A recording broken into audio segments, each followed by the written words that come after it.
Welcome to Criticaleye's podcast, Leadership with New Horizons. My name is Marc Barber, Director of Content at Criticaleye, and I'll be talking today to Matthew Blagg, Criticaleye's CEO, about some of the big issues for human resources directors, chief executives, and senior leaders in these unsettling and uncertain times.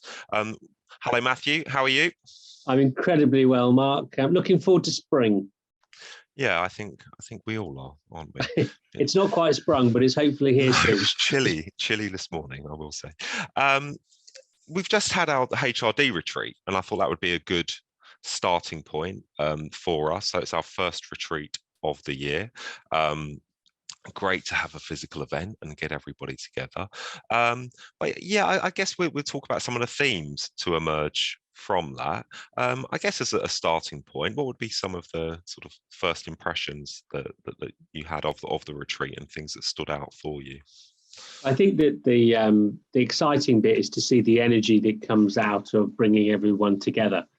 And I think that everyone there, that 36 hours sort of taking away from the intensity of the cauldron, being able to share and benchmark. I mean, there's so many people who said to me they haven't been able to properly benchmark over the last couple of years, and that ability to come together, reflect, build relationships. Again, so many people said that actually they haven't been able to establish, not that they haven't had access to people through it all, but actually that coming together, the reflection, and then that energy that it creates and insight. I think it's just incredibly powerful. So, I mean, I think that is the exciting bit, there's sort of that ability to come together again. And there was a lot of comments about actually how people were nervous.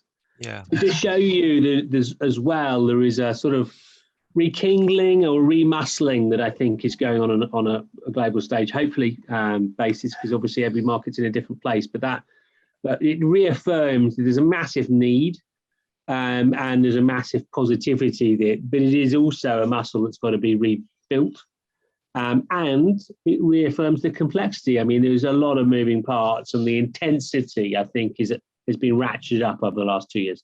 Yeah, it's interesting just looking at our different pieces of research that we produce. So across, CEOs, CFOs, HRDs, obviously, non-executive directors, number one area where they all want to improve is around seeking inspiration and fresh thinking from new areas, and that hunger's really there, isn't it, to sort of benchmark and get that external perspective. I think it's powerful on all. I mean, I think that everyone recognises that they don't have all the answers. I think in some ways you've had to follow the scenario in the last 2 years. Now I think there is this transitioning element, and there remains a lot of ambiguity, but you can have those external reference points, the need to benchmark, the need to openly share in a more traditional way, balanced with obviously the speed of execution that we've been able to all benefit from in terms of the virtual environment. That combination piece is really getting exciting. And obviously we had a virtual world at the HRD Retreat, so we had people dialing in from around the world. And that is the huge positive, that combination of the huddle and immersive experience internally, whereas access to things virtually when you're on the run, and that's the paradigm we're now all in. There was that interesting opening session, wasn't there, where we had a panelist from Asia, obviously joining virtually, and there's just real commonality around we need to get flatter structures, faster decision making, need to get the culture right, the needs to drive high performance. And you could weave that through a lot of the sessions, couldn't you, in regards to where businesses were needing to focus? Yeah, I mean, I think that's the point. There obviously are variance elements, and obviously Absolutely. We've had some more issues have emerged, sort of, or are emerging as we speak. But the element of COVID, to a certain extent, there is a more levelling field coming through, and there's a levelling field in terms of industry and area and size of business. So it feels a more common environment now where the complexity is more common, and there is a leveling out that's happening, which I think is exciting. I think we're beginning to get towards that, the excitement around sort of the opportunities that and embedding them, and that feels really the opportunity going forward. Yeah. Okay. So, I mean, we will look at the sort of geopolitical and socio-economic landscape as well, and some of the concerns that are now on everyone's radar. You would say. I mean, when we were talking earlier, it's. I mean, from my perspective, I think there's an interesting pattern emerging where you had real uncertainty around customer behaviours, and I feel like companies have a better sense of their data points and behaviors, and they're more comfortable on that. I think where you're increasingly seeing real focus is on getting your operating model to fit your cost structure. So the price points, margins, budgets are getting blown away in some sense. So that has to be looked at closely. And then you've got the workforce. And again, this was looked at through different lenses across the 2 days at the HRD retreat. And there's a sense of in my mind, it's almost like a lockdown hangover. What are short-term behaviors that, okay, they will adjust and it will be like it was before, but what are some of those longer term trends, and what does that mean for the culture of your organization? And I mean, there's a real difference, isn't there, in how companies are addressing that? There's a real difference, and there isn't a right answer, and probably that's true. That's always been the case. Again, I mean, some of these elements are, I mean, how they manifest is different, but there's massive variety about how you maximize things. I think what you're seeing, though, is that the complexity of the people agenda is far greater today than it would have been 3 years ago. The long-term trends are clear in terms of technology means you can do anything anywhere. And so that creates sort of huge positive opportunity. I think you've then got to blend that with the sort of being, the element of being a part of something, and that culture piece is the really difficult sticking point. And then you've got to weave through that a huge amount of mental health issues, which I think that are pervasive and are, your term, the hangover, the element of the trauma after or going through trauma, and I think is there. And I think everyone's working through that in a different way. And obviously on the backdrop of that, we've got some of the more traditional pressure points coming through in terms of, in cost inflation and the supply chain issues, which is going to put pressure on margins, which also means probably pressure on the people agenda, which will be an interesting challenge for leaders and HR directors, how they get that progressive culture at the same time as tightening up performance metrics. Yeah, I mean, you definitely saw, I thought that where organizations can automate, they're looking to make processes more efficient, and they are seeking to invest in that. I think, like you say, purpose was constantly referred to, and then it's knitting that together, isn't it? So there was a good example of how remuneration and comp is being tied into ESG targets, and again, that's an increasing conversation, and again, it's trying to knit those two together. That was definitely a sort of a common theme to emerge, but also how complex that is as well. Well, we had a long session around organizational design as well, and obviously that element of the larger, more complex you are, how more difficult it is to get these things to line up, especially if you've got the purpose, but it's set up here, and then as it cascades down, and then there is this drive towards simplifying the business, and that's true. That simplification is needed from a sustainability perspective through to a financial performance objective and an investor. So to a certain extent, that there are the core themes are quite consistent around expectations. I think the element of getting it all lined up is not easy. Which I think was going to bring me on to my next point, because it's where, and again, I think this is natural. There's nothing necessarily sinister here because it is difficult. But there were a couple of polls that stood out for me during the day. So one was asking, is the agility and pace of decision making demonstrated in your organization during the pandemic sustainable in 2022 and beyond? That was effectively split 50-50, 49% yes, 51% no. And I'll just come on to the second poll because I think they interlink. And it's, are you beginning to see cracks appear in the resilience of leaders around you after such a turbulent period, and that was a resounding 77%. It's pace, isn't it? It's pace, and then it's resilience. Yeah, the interesting thing about that question about decision making, it would be interesting to say, would you like to see it stay at that pace? Because speedy decisions have got not necessarily a good thing, is it? I mean, it's so there's this interesting thing about, I think everyone buys into fast decisions if they're the right ones. It's if they're the wrong ones. And I think one of the things within that, I think it's the combination of the ability to make fast decisions and then row back from them that is really important. And that's where, if you take entrepreneurial businesses, are so strong, because actually they're quick on decision making, but actually they don't mind failure. And fail fast, reposition. I think that's where large organizations have got this balancing act, because fail fast when you're big, structured organization where the shareholders are looking for certainty and dividend plays, it's quite difficult. And so you've got these contradictory points, and with the pressure points in terms of cost inflation, I think it can make you play safe on decision making.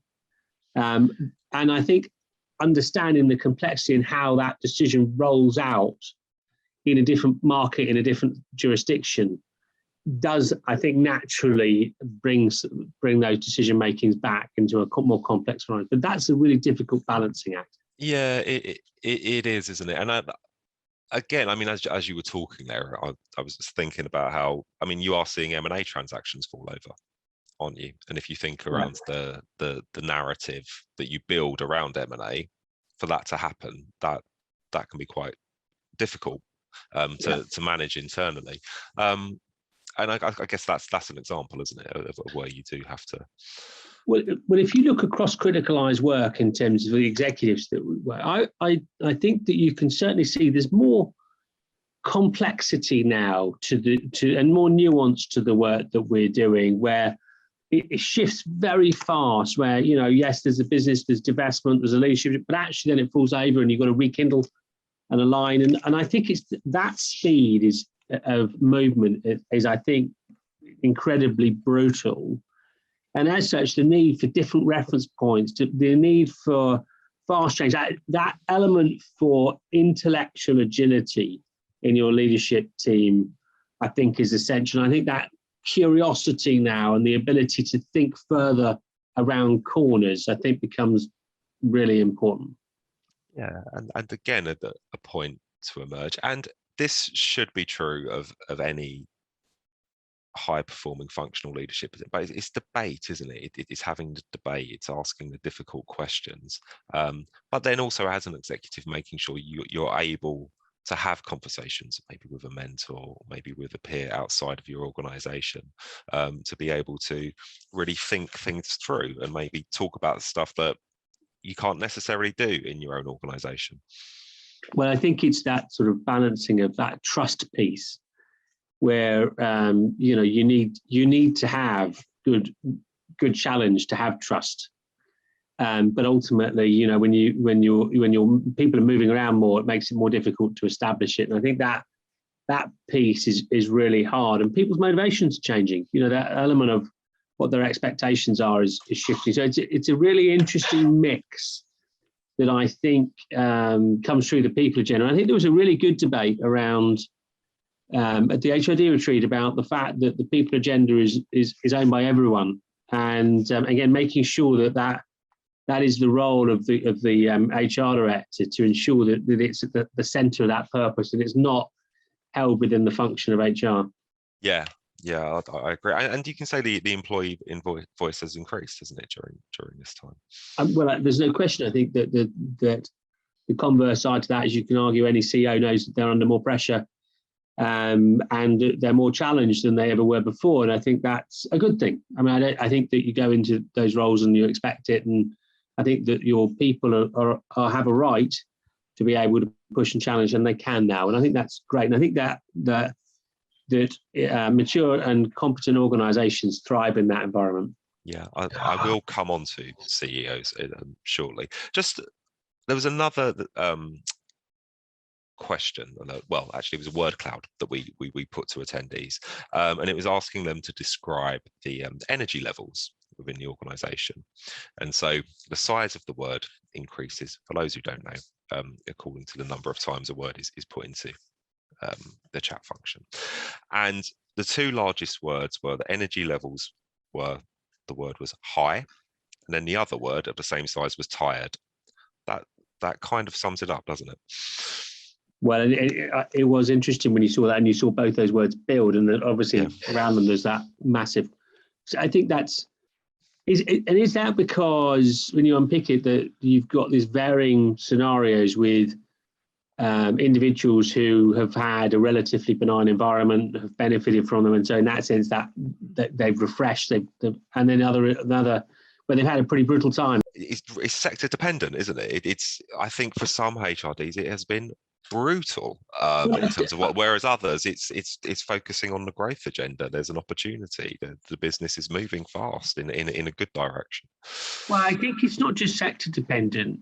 Mark, there was a very honest, open discussion, as you know, we were discussing sort of care homes at the HRD Retreat. One of the questions was someone who, their mother had gone into a care home. Now that is a small example of the people elements that have been going on globally over the last 2 years. So I think if you look at it, that energy level is as much about their personal situation as it is about the organizational situation that they've been through. Now, there's degrees of both, but I think that that element of everyone having gone through life-changing is maybe too strong a word, but a huge amount of change that was thrust upon them, I think does cause some interesting outcomes and leaves everyone slightly with some interesting mindsets about things. And you're seeing that come to the surface now in all walks of life. Yeah, I got that from some of our speakers who were joining virtually. So, for instance, if, remote working, and we've touched on this before, but if you're based in Singapore or Hong Kong, that might be a very difficult situation working from home. And then so the sensitivity you need to show as a HRD to that is different. So again, it's all the different permutations, isn't it? And how it plays out at different speeds and in different geographies. Okay.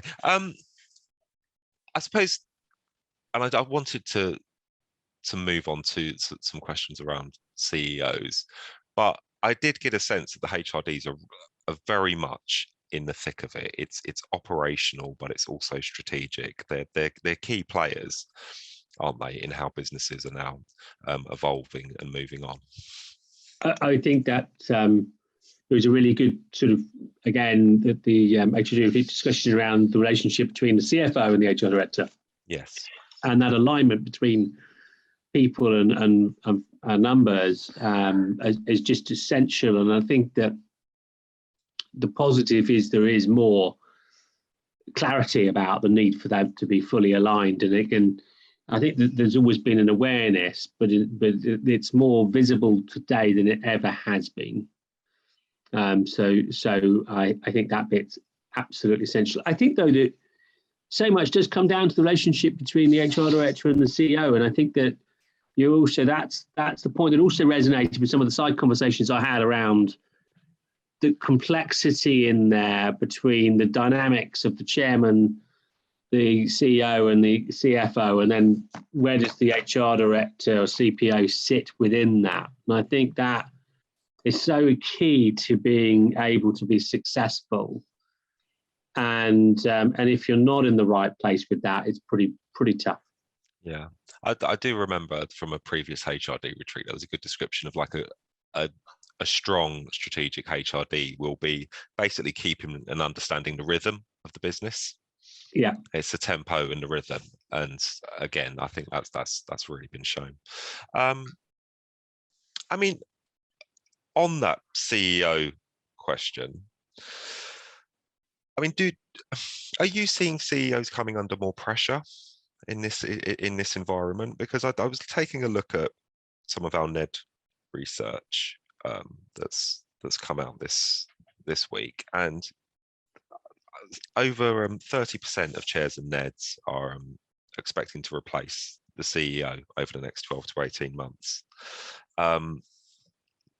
Why do you think that we're at that point? What do you think's driving that? Well, I think that, yes, I do think CEOs under more pressure. I think tenure is probably reducing down. I think there's lots of reasons for that.